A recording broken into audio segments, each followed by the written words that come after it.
Okay, all right. Hi, everyone. Thanks for joining us for today's session. We are on the 5th of June today. We've got the Korean team with us who will be sharing with us about Korea's efforts towards OMOP mapping, as well as the other LLM efforts that's been going on. So I'm going to be handing over to Hyung-Chul's team to get us through today's session. Yeah, over to you, Hyung-Chul. Thanks. Hi everyone. Thank you for inviting us to this wonderful forum today. And we have prepared three presentation today. The first one is the introduction of our open data sets, such as surgical patient and ICU patient. And other from Seoul National University Hospital. And the second presentation is the mapping the data sets to OMOP-CDM and other data formats. And the third presentation is the platform that can be utilizable for global collaborative research using those data. So we can start now.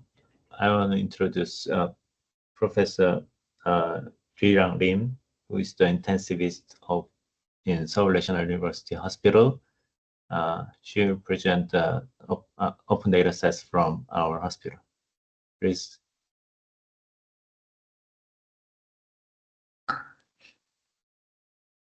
Thank you for introduction, Professor Lee. I'm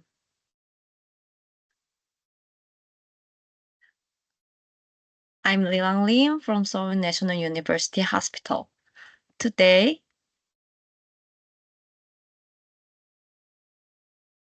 I'd like to introduce Korean healthcare datasets, especially for perioperative open dataset, VitalDB dataset, and Inspire to you. Both VitalDB and Inspire were specifically designed to provide the foundation for medical research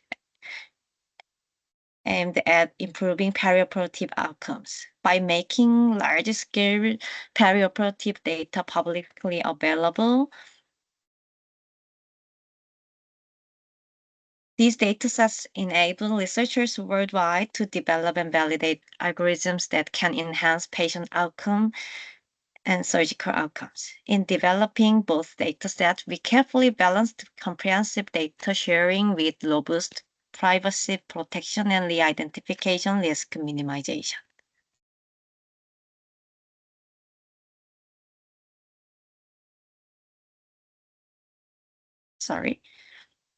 And let's start with VitalDB. VitalDB is a high-fidelity multi-parameter vital signs database specifically designed for surgical patients.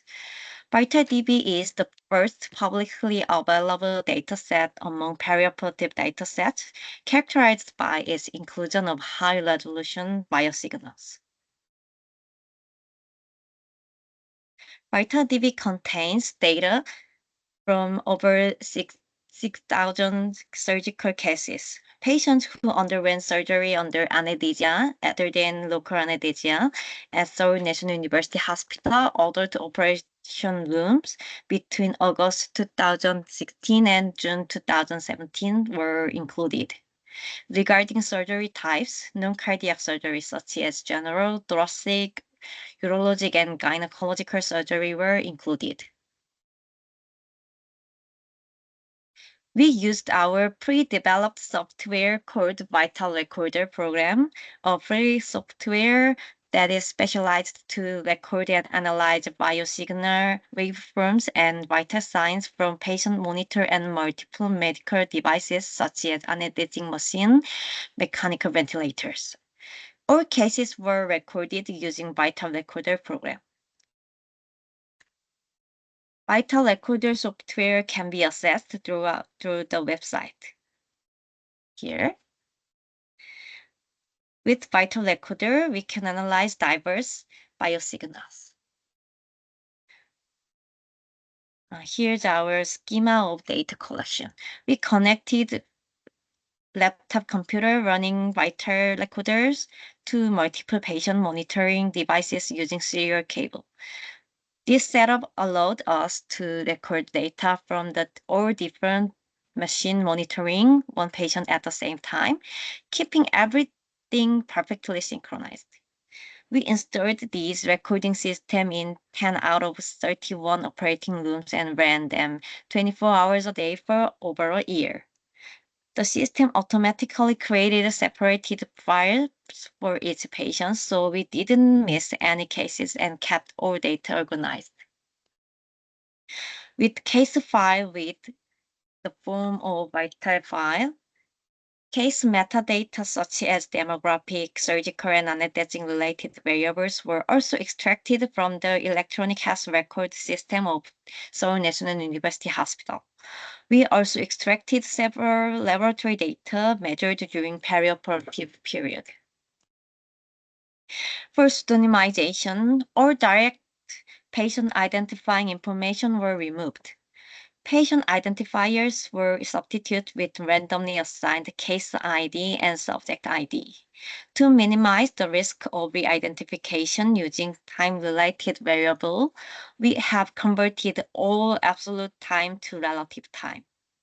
All times have been converted to relative time in seconds, with start time of case file set as time 0. The VitalDB dataset consists of 3 types of data and 3 parameter dataset. These include vital files,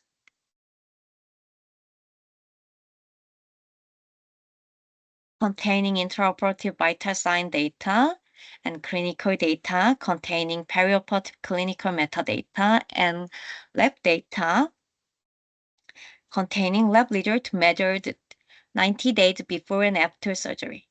There are 3 parameter datasets that organize item names, units, and extra for each dataset parameters. All data except for case files released in vital file format are available in CSV format. First, vital files are the core of VitalDB.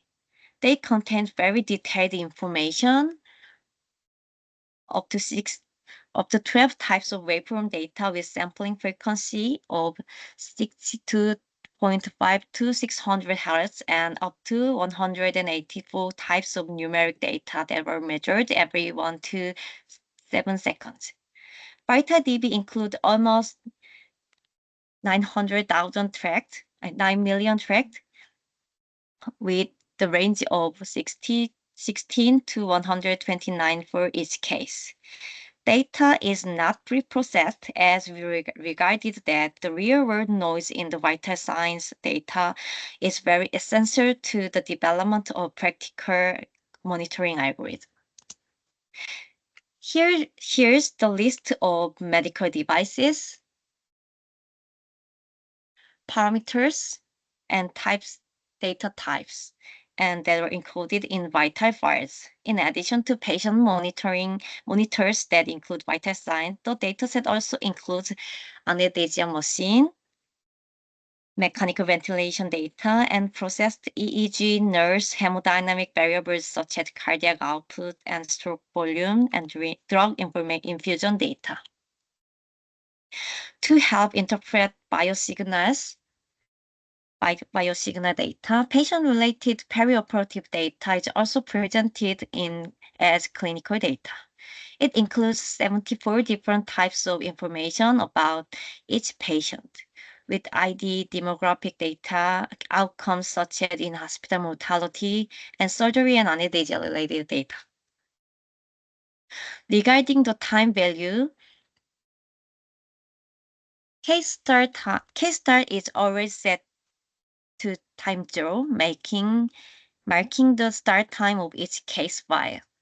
All time variables in the clinical data are adjusted accordingly. However, times extracted from the EHR are recorded in 5-minute intervals, so there may be slight differences between case start and end times and anesthesia start and end times. Here's the items of clinical data. For outcome assessment,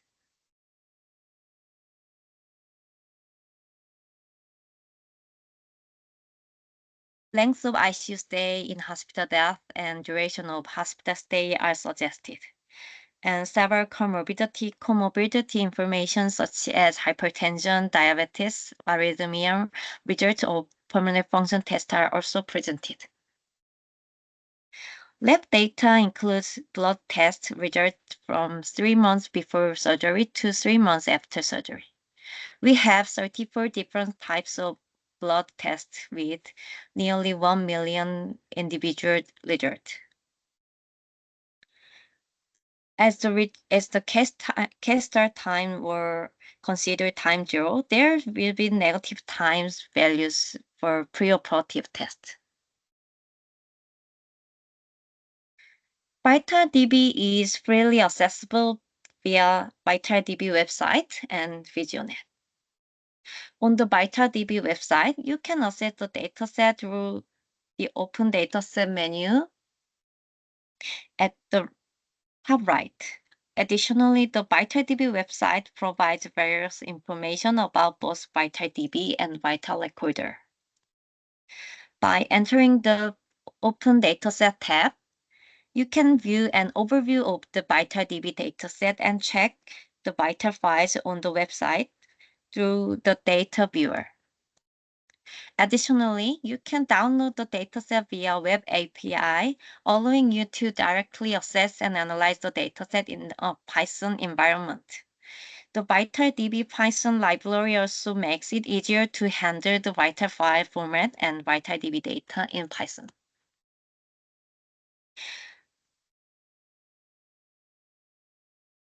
VitalDB can also be directly downloaded via VisioNet. VitalDB is publicly available on VisioNet with open access, allowing you to download the dataset after completing the DUA without any additional credentialing process. On VisioNet, the following files are uploaded: case files, 2 clinical and laboratory files, and 3 parameter description files. Now, let me introduce Inspire dataset. While VitalDB focuses on detailed monitoring during surgery, Inspire takes a broader view of the entire hospital courses. It covers from 6 months before admission to discharge and beyond. Inspire consists solely of numeric data without biosignals, but it includes a wider range of data types and covers a longer period compared to VitalDB dataset. Adult patients who underwent surgery at SNUH under anesthesia between 2011 and 2020. A total of 131,000 surgeries from almost 100,000 patients are included. Given that the dataset includes data from approximately 100,000 patients, various measures have been taken to protect personal information. Not only were all personal identifiers removed, but 3 IDs were introduced to maintain the linkage between cases, admissions, and subject while ensuring anonymity. Subject ID, admission ID, and operation ID. Each patient is assigned a single subject ID start with 1. Each admission is distinguished by an admission ID starting with 2. And each surgery is identified by an operation ID starting with number 4. Therefore, a single patient has 1 subject ID but can have multiple admission IDs, and multiple operation IDs can be matched to single admission ID, since a patient may undergo multiple surgeries during one admission. To reduce the risk of re-identification using multiple information sources, most data has been categorized. Age is categorized in 5-year intervals, and laboratory variables and vital signs are categorized by rounding off to 2.5 percentile intervals after dividing the 5 to 95 percentile range into 19 bins. Similarly to VitalDB, all absolute times have been converted to relative time in 5-minute intervals, with the first admission time set as the reference time, time 0. Only part of the ICU 10cm codes for operation and diagnosis are provided. In particular, for diagnosis, certain conditions such as rare disease and congenital disorders are excluded in accordance with the Personal Information Protection Act and the guidelines for the use of healthcare data in South Korea. Additionally, since this dataset includes data collected from a single hospital, patients who have been publicly disclosed in the mass media were excluded to mitigate the risk of re-identification through the combination of disclosed information. Patients who refused to disclose their information at the time of admission were also excluded. Finally, to further reduce the risk of re-identification, only 50% of the entire dataset was partially released. Inspire consists of 6 tables, all in CSV format and containing numeric data. These include operations, which encompass operation-related variables and demographics, diagnosis based on registered diagnosis, vitals collected during surgery based on anesthesia records, ward vitals measured in general wards or ICU during the admission, and laboratory variables and medications, excluding fluid and rarely administered drug. The operation tables includes information such as demographics and operation-related variables. Notably, it provides a case ID, which can be used to match the VitalDB dataset and link the vital file format data. Diagnoses are presented as part of the ICD-10-CM codes, but diagnoses falling under the categories described below are excluded as mentioned ahead. The vital table, which contains the data measured during surgery, includes 72 anesthesia-related items. The ward vitals table, which contains items measured outside the operating rooms, includes 16 items. The lab date table includes 38 laboratory variables, and medications exclude fluids and drugs administered to fewer than 100 patients, and only the route of an administered time are provided, not the dosage. Inspire is also available through PhysioNet, just like VitalDB. While VitalDB is open access, Inspire requires credentialed access. Therefore, researchers must complete CIT training and obtain PhysioNet certification before they can access the dataset by submitting a DUA. Through PhysioNet, you can access not only the 6 data tables, but also the schema, parameters, and excluded ICD-10 codes and abbreviation information. Meanwhile, using Korea Health Data Platform KHDP, previously NS3, allows access to an expanded version of the VitalDB and Inspire datasets. However, in this case, approval from the IRB and Data Review Board of Seoul National University Hospital must be obtained for the intended use of dataset. Meanwhile, since some patients are matched between VitalDB and Inspire, the high-resolution multi-parameter data of some patients in Inspire can be utilized from the VitalDB dataset. The concordance rate of operation cases and laboratory variables between the two datasets based on admission time was evaluated to be 97.9%, indicating a high level of agreement. Thank you for listening. Thank you.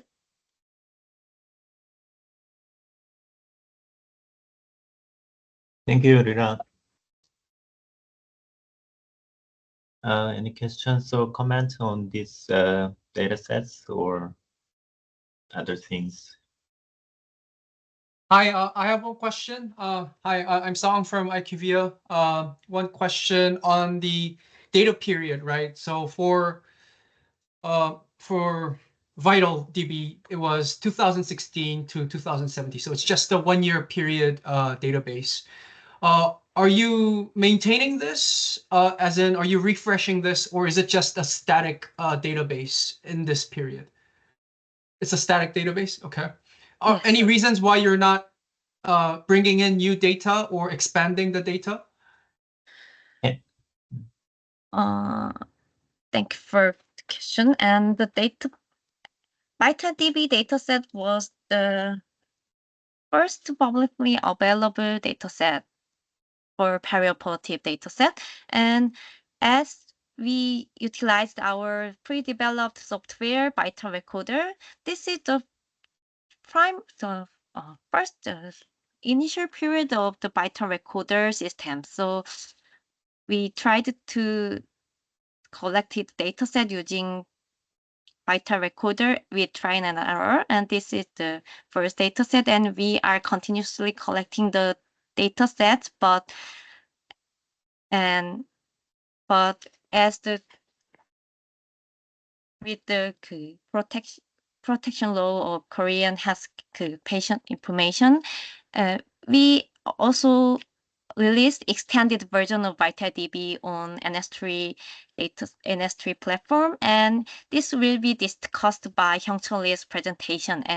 And as the difference between the pseudonymized data and anonymized data, Korean government do not allow to release pseudonymized data, pseudonymized information on globally. So we restricted the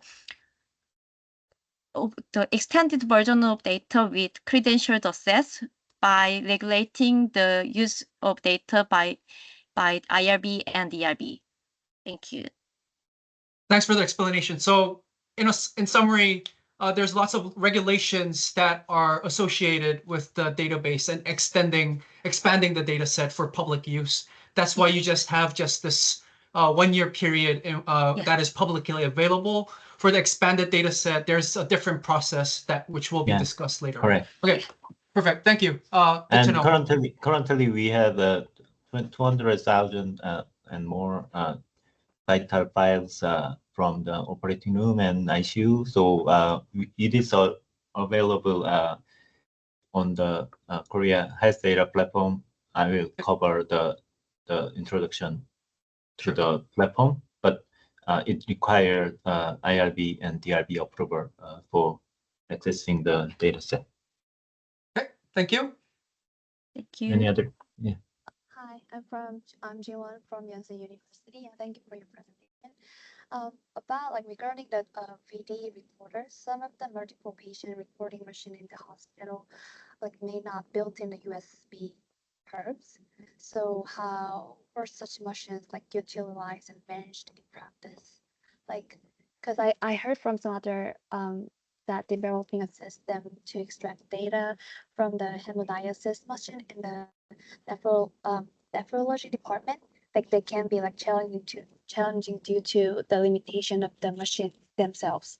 So any hurdles you guys went through during building the VD recorder? Do you guys have any challenging stuff about using that machine itself?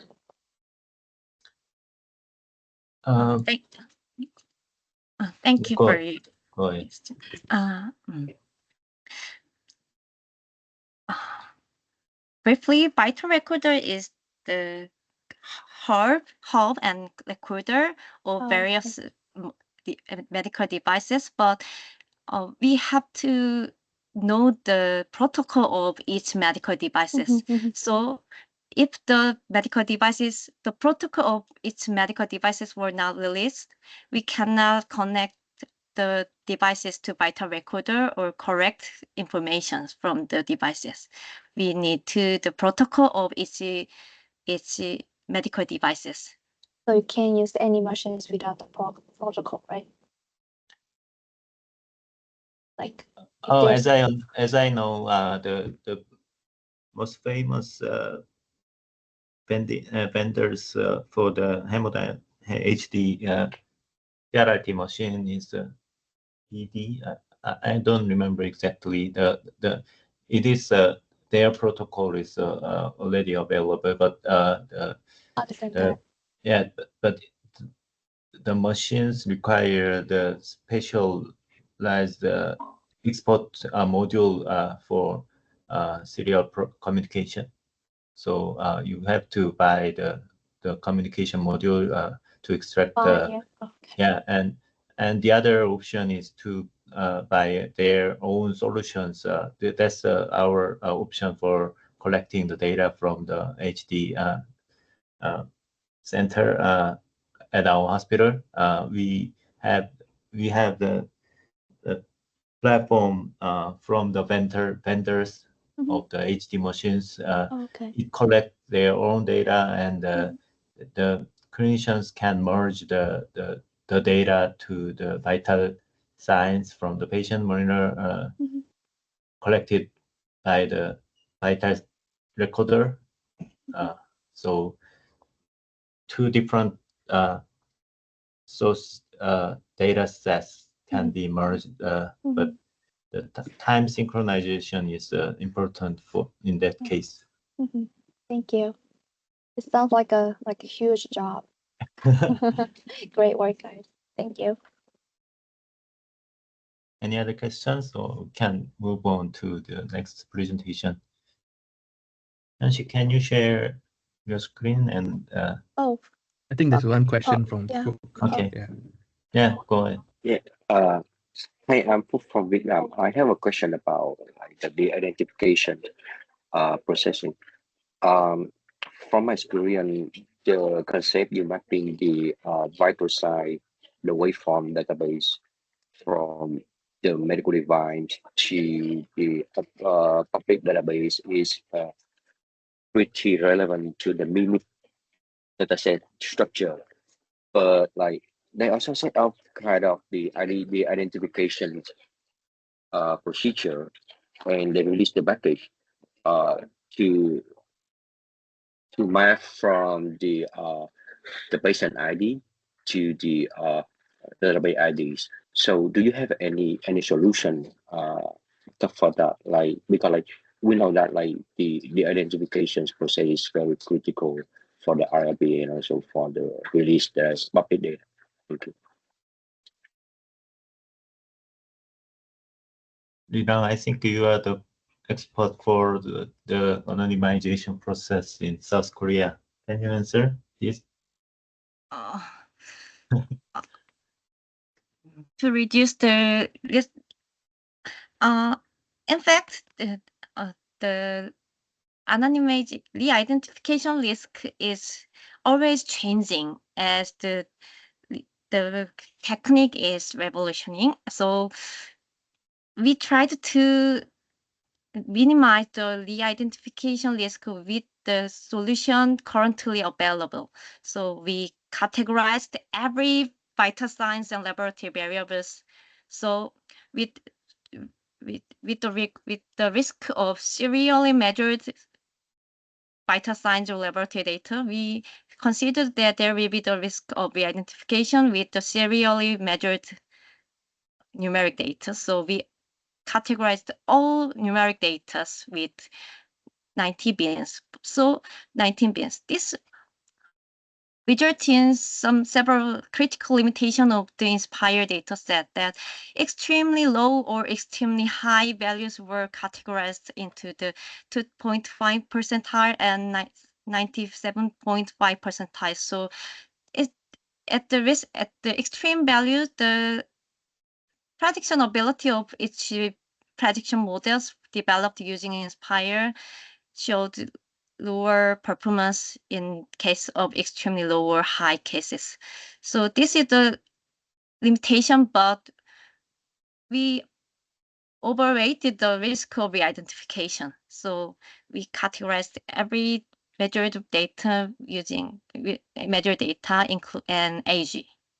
And we also excluded medications described fewer than 100 patients. As rare drugs that used in rare patients can be also the source of re-identification. And for the rare disease or sexually associated disease diagnosis, we also excluded all diagnoses that at high risk of patient with the re-identification. Thank you. Yeah, so for example, the troponin level above the 99th percentile is important for identifying the cardiac myocardial injury, but these types of studies cannot be performed using the INSPIRE dataset because all the values are categorized with the 5 percentile intervals, so into the 20 bins of the each measurement values. So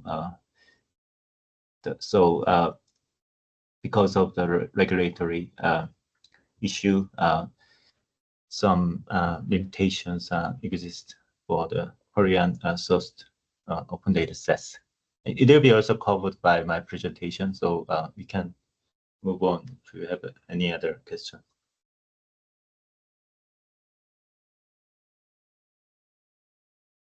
Hyeonsik, can you start your can you hear me okay? Yeah. Okay, thanks. I will share my presentation. Okay. Hello, my name is Hyun-Sik Kim, and I'm a medical doctor and currently a graduate student in medical informatics at Seoul National University. I'm grateful for the opportunity to present again at the APAC Symposium. Today, I'll be presenting our research on leveraging large language models for medical terminology mapping in Korea. Our presentation will cover 3 studies that demonstrate the power of large language model in solving medical terminology standardization challenges. The landscape of medical terminology in Korea presents significant challenges. Korean hospitals have developed their own terminology conventions over decades, and this has created a fragmented ecosystems where the same medical condition might be documented in completely different ways across institutions. The importance of medical terminology standardizations extends far beyond the simple data organization. In today's healthcare environment, standardized terminology is fundamental to the patient safety, resource advancement, and healthcare economics. When terminology is inconsistent, clinical decision support systems fail and care coordination may break down. For research, the standardized terminology is the foundation that enables the evidence-based medicines and systematic reviews and meta-analysis. From an economic perspective, terminology standardization reduces costs by eliminating some redundant testing, improving the billing accuracy, and enabling the value-based care models that are increasingly important in modern healthcare systems. And the current manual process of medical terminology mapping is incredibly resource-intensive. Like medical coding specialists must review each term individually and understand the clinical context and the code system, and then map to the standardized codes like SNUH or ICD-10 codes. And this process is not only time-consuming, but also prone to some human error and inconsistency. So when we multiply this by the thousands of medical terms every day in a typical hospital data set, this challenge becomes overwhelming. So this is where large language models offers transformative solutions. And so the large model language represents a paradigm shift in how we approach the medical terminology mapping, and their ability to understand the context and handle some multiple languages and maintaining the consistency at scale makes them ideal for addressing Korean's medical terminology challenges, as clinical texts are primarily in Korean language. First, we'll introduce our approach to mapping of SNUH using LLMs. SNUH, or systematized nomenclature of medicine and clinical terms, is a comprehensive multilingual clinical healthcare terminology, and which comprising over 370,000 distinct clinical concepts, such as like disease, procedures, and findings and extra.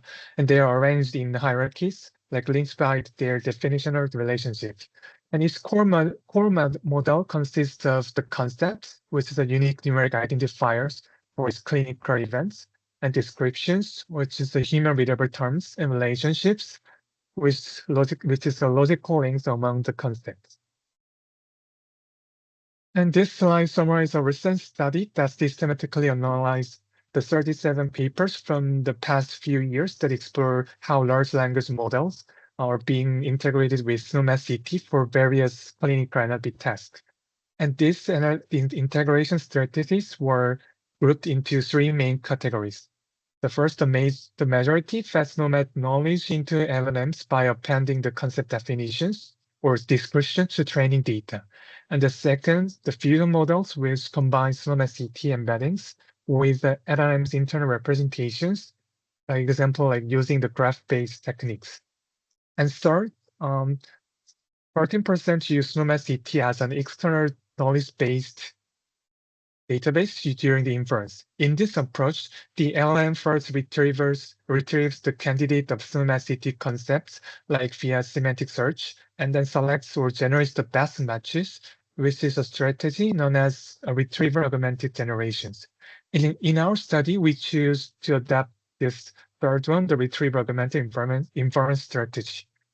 By retrieving relevant SNUH concepts and official guide definitions at runtime, we can ensure the model always has access to trusted, up-to-date clinical knowledges rather than relying on what is memorized during the training.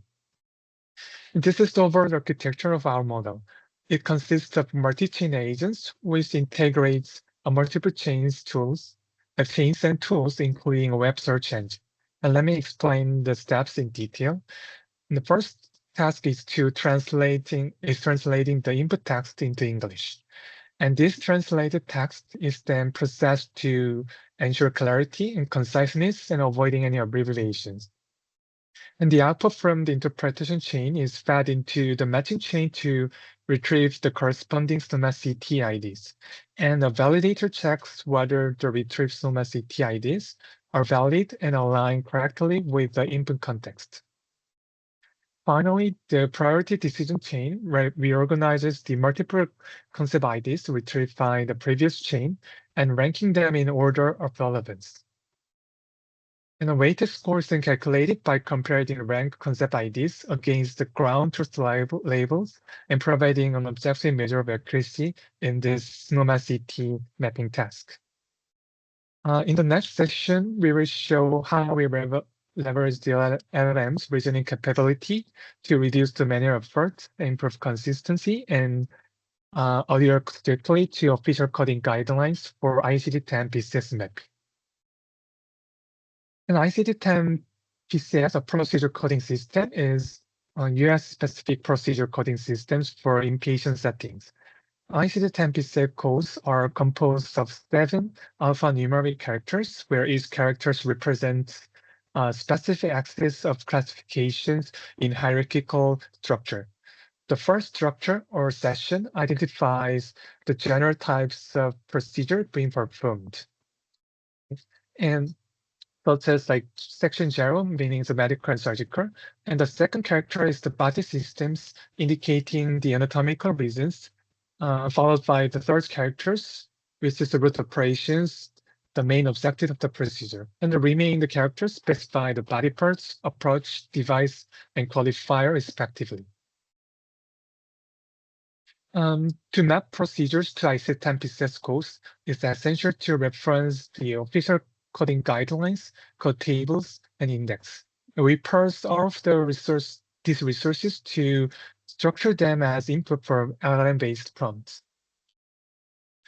Given that ICD-10 pieces codes follow a strict 7-character hierarchy, we converted the full coding systems into a tree structure to support the step-by-step reasoning and code validations.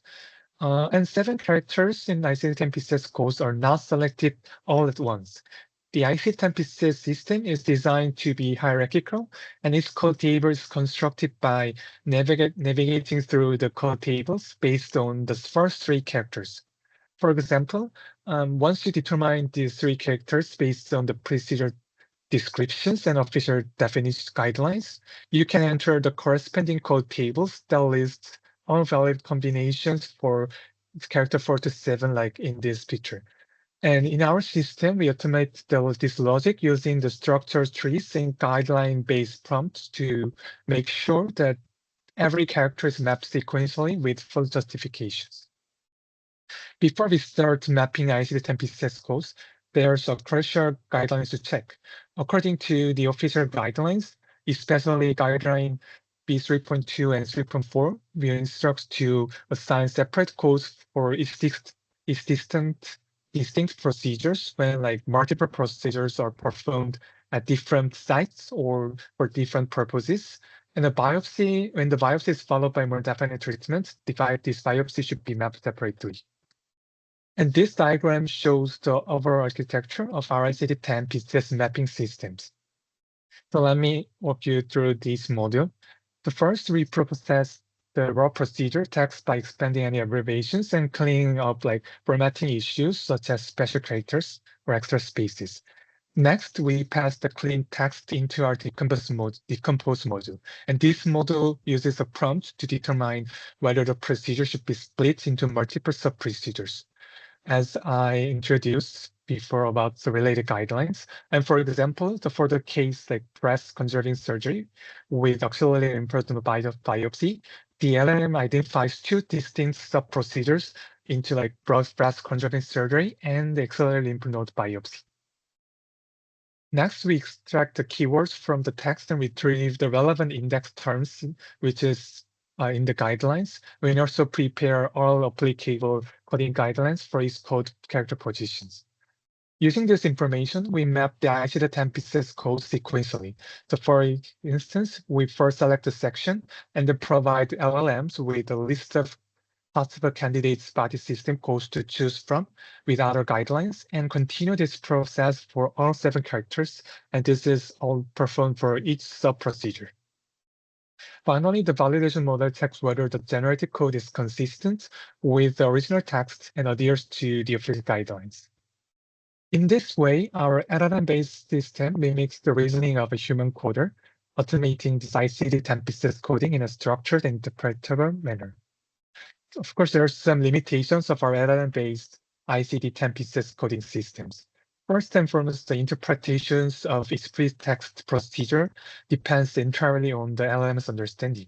If the model misreads or overgeneralizes the given procedure, that error propagates through every subsequent step. In other words, we do not have a rigid rule-based parser at this stage, and instead we rely on the LLM's best guess, which can vary depending on the phrasing or prompt wording or prompting, or even a random sampling differences in the LLM itself. And second, there's no absolute ground truth answer for ICD-10 pieces codes, especially when the information is insufficient, and it depends on the coders by the coders. And beyond these two primary concerns, there are some other few limitations like hallucinations and large dependence on prompt clarity. The final sections of my presentations is harmonizing perioperative open data sets using OMOP-CDM by leveraging LLMs. And in this part, I will demonstrate how LLM can assist in the process of harmonizing my perioperative data sets into the OMOP-CDM format. Before that, I will provide some backgrounds for my research. In the medical field, the data sets can broadly be divided into 2 categories. The first, open datasets are publicly accessible without requiring IRB or DRB approvals, making them easily accessible to many researchers. A notable example is the MIMIC dataset, which has been cited over 7,000 times and serves as a key resource in numerous studies. However, the major drawbacks of these open datasets lie in their lack of standardization.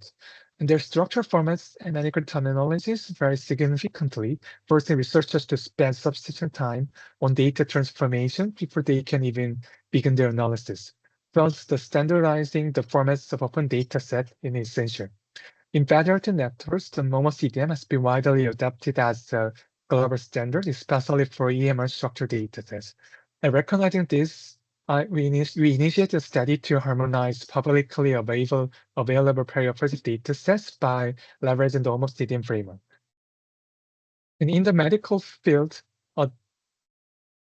and currently there are three available perioperative datasets, VitalDB and Inspire, which Professor Lim has explained, and both sourced from the Seoul National University Hospital, and they are among the world's largest biosignal and perioperative datasets.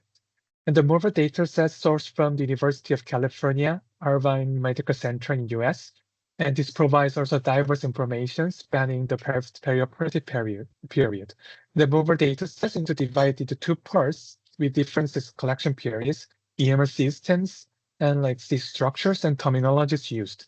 And I harmonized these perioperative datasets into OMOP-CDM, naming as blended OR. And this is a flowchart of the blended OR study, and being able pre-processing steps were applied to the raw datasets to reduce the potential confusions for researchers and ensure the accessibility. And the ETL process is divided into two main parts. The field mapping involves mapping source tables to OMOP-CDM tables. And these results are visually illustrated by using a Rabbit in a Hat program. And secondly, the concept mapping involves aligning all clinical events in the source datasets with standardized concepts. And 3 generous medical doctors independently performed manual mapping of this free text to the standard medical vocabulary recommended by ODT based on its concept domain. And the final labels were determined by during a consensus meeting. But for domains with extensive free text data, such as conditions and procedure domains, we utilize large language models to assist in the mapping process, as we discussed previously. And this table summarizes the final dataset converted into OMOP-CDM. And this blended OR includes the data from 164,000 patients containing over 1 billion measurement records. And to ensure the technical validity of blended OR, we utilize the data quality dashboard, which evaluates the plausibility, conformance, and completeness of the dataset. And finally, to conclude my presentations, the use of LLMs in medical terminology mapping provides substantial improvements in data accuracy and in interoperability and clinical efficiency. While promising, there are some challenges remaining in areas such as the accuracy validations and integrations with clinical workflows. The future research should focus on integrating these models into real-time clinical decision-making systems. And collaborations across clinical, technical, and research communities in Korea is also crucial for maximizing the potential of this innovative technology. Okay, thank you for my presentations and attentions. Thank you. Thank you, Hyeonsik. Actually, he's the doctor intern on strike against the government policy, and he has a great enthusiasm on this topic and spent more than 1 year for this project. If you have any questions, yeah, please. I will finish my presentation within 5 minutes. Okay, shall we just take a quick question? I think there was one hand raised. Yeah, go on. I think Danusha might have made a mistake. Okay. I think he was trying to clap. Okay, Yeah, okay, right. okay. Yeah, sorry. Okay, then I will start my last presentation. Thank you.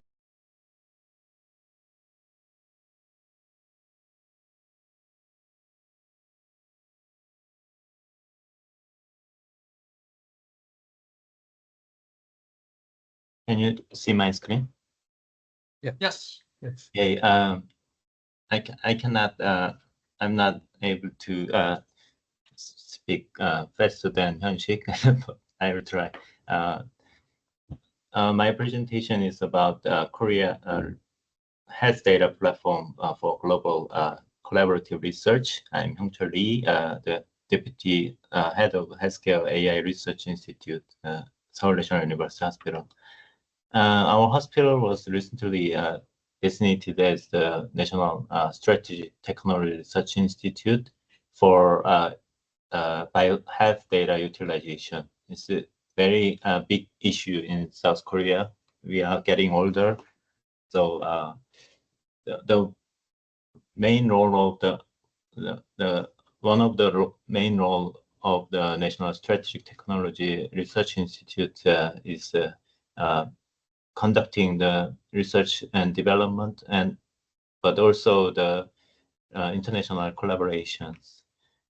But as LeeRang already covered this issue, our privacy regulation has the concept of pseudonymized data, which is similar with the European GDPR.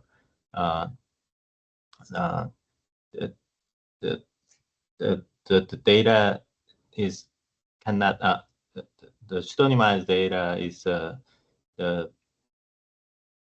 can be used for research and development without the patient consent, but still considered as the personal information and cannot cross the border. That's the huge issue for our privacy regulation. And anonymized data is something like an ideal concept, and it cannot be identified with any other information by anyone with reasonable time, cost, and technology. It is if the data is anonymized, then we can use it freely. We can upload it, share it to foreign country, but it is very difficult to achieve the anonymization process on the medical data. So we decided to make a specialized platform for global collaborations on health data utilization, and we received the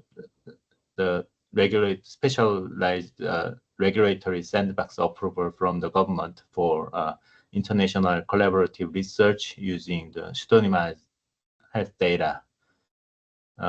So currently accessing to the Korean pseudonymized medical data from foreign countries only allowed for research purpose on this platform. So basically, we classified all the data sets into 3 categories, and the first 2 categories are anonymized data sets, but the first one is the open data sets, which is freely available for any purpose, and the second is the VitalDB and the Inspire is classified into this category, open data sets, and the second category is the anonymized data sets, but it has we consider it it has some re-identification risk, so we categorize some data sets, small number of data sets, but some into these the restricted data sets. The third one is the credentialed data sets, which is the same as the pseudonymized data sets in our privacy regulations, and it's only available on this platform for research purpose after the IRB and DRB approval. So these are examples. There are 3 types of ECG data, 12 ECG data sets. The first one is ECG registry, which is the minimum de-identified data sets and classified as the credentialed access. And the second one is the large number of the the anonymized data sets called Riders ECG data sets, and is the considered as the anonymized data set, but still has some re-identification risk because the patient can access their own ECG data set and digitize their data, the images into the digital values, and then identify themselves on these data sets. So we categorize it to the restricted access data set, and the last one is the Riders ECG open data sets, which is a small number of data sets from the previous one. So it's allowed to open access. And after we established this data categorization, we uploaded, converted most of our hospital's data sets, and the clinical informations were converted into the OMOP-CDM data sets, which include the more than 3.5 million patients. These are all the data sets the patient who admitted in our hospital before 2023, and the ICU data sets were converted into the MIT's mimic data sets format, which is called K-mimic data sets. Currently, we are leading the consortium called K-mimic Impact Platform Consortium, which includes 25 hospitals nationwide. We are collecting the more than 1 million patient data, ICU data from 25 hospitals. So we hope to release these data sets on this platform within this year. And the Inspire data sets,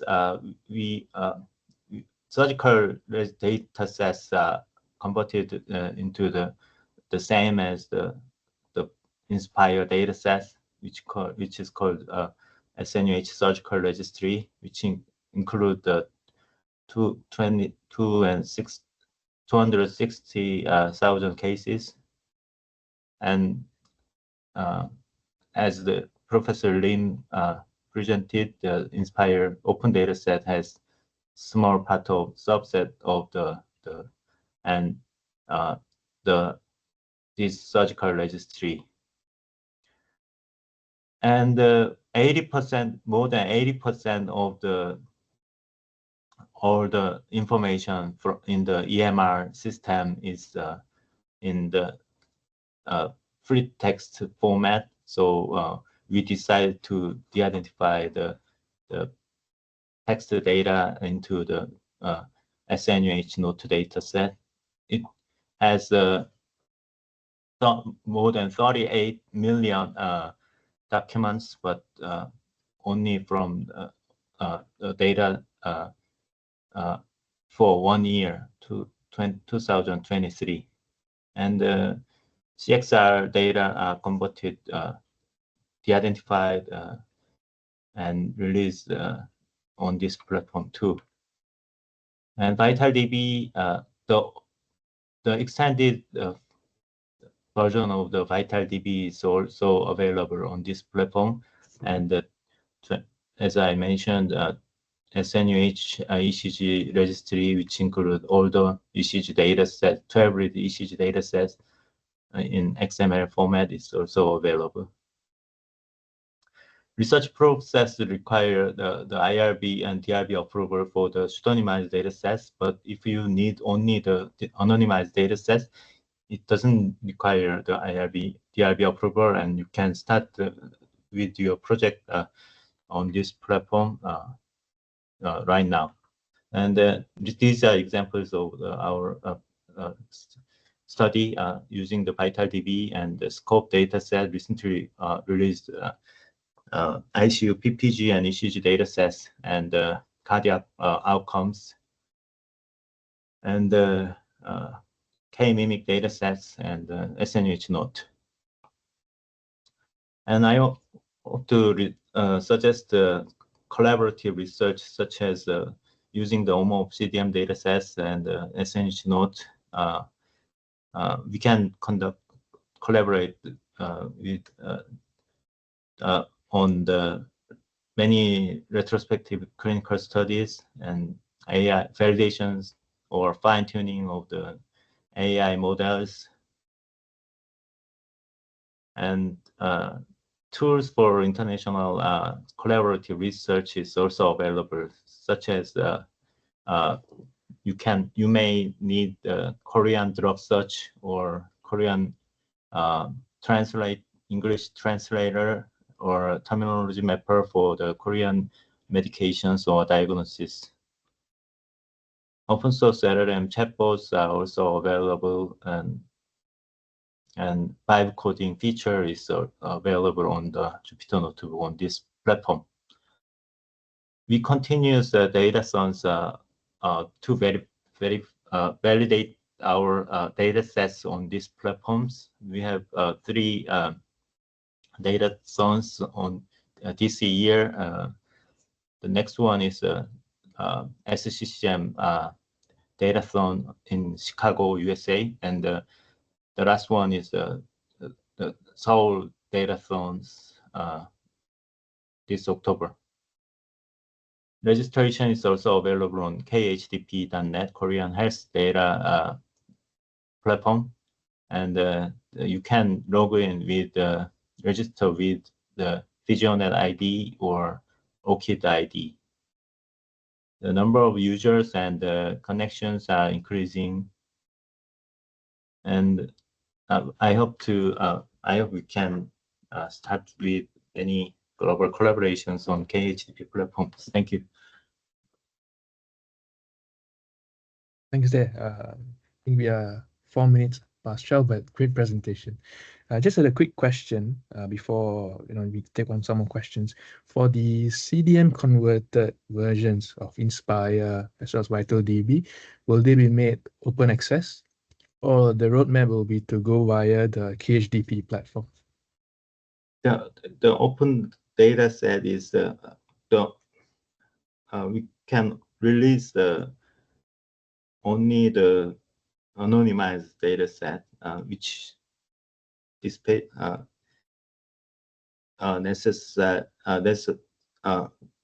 which requires the categorization and destruction of some part of data sets. So the pseudonymized data sets, which is minimum identification version of the data set, is only available on this platform. That's why I prepared the introduction to this platform. Yeah, thanks. But it's still available. You can access it from the foreign country. Okay. Let me just clarify here. So I think Mukesh is asking for the publicly available version of VitalDB and Inspire. You already mentioned that, Hyun-Sik already mentioned that this has been converted to the OMOP model as well, right? So I think Mukesh is asking, do you have plans to release the OMOP version of this publicly available VitalDB and Inspire, or would that be accessible through the platform only? Hyun-Sik, do you have any timeline for the release of your blended or data sets? Next today? So we have converted Inspire and VitalDB into OMOP-CDM formats, and for Inspire and VitalDB, it is allows for the redistribution, so I'm planning to publicly open these OMOP-CDM versions maybe this year, because I'm writing a paper for this work. So after this is finished, I think I will release these I believe OMOP-CDM he versions. will finish the drafting next week. And once the data set is converted, anonymized, then we can freely use it in any format. So we can, I think we can upload it to VisionNet or KHDP or other platform, even in GitHub after because they are anonymized data sets. Well, Kesh, I think That's you the need to buy. regulation. I think you need to buy Hyeonsik a drink. we are putting pressure on Hyeonsik. He thought he had time until the end of the year. Now he has time until next week. Yeah, it's going to be a very valuable asset for the Odyssey community if we get access to the CDM version of VitalDB and Inspire. Yeah, I think it will lead to a lot of collaborations globally with the CDM asset there. Yep, looking forward to that, Hyeonsik. All right, any other questions? Yeah, if you have any platform to announce the release of dataset, we can it will be very helpful. Okay. Fook, I think Mukesh is putting in the chat. So Hyeonsik, he's one of the audience is asking, can you share the paper related to using LLM to map ICD to SNOMED? So the mapping presentation you did, is there a paper already? Oh, sorry, Fook, you need to buy Hyeonsik another drink as well. So there is no paper at the moment, right? But Yeah, you that's can right, share yeah. the presentation after the call, right? Maybe I can just share the present slide. It's okay to share the presentation slide. It's okay. No, paper. Paper. Okay, that's for until this month. Okay. Great. Yes, Fook says sorry.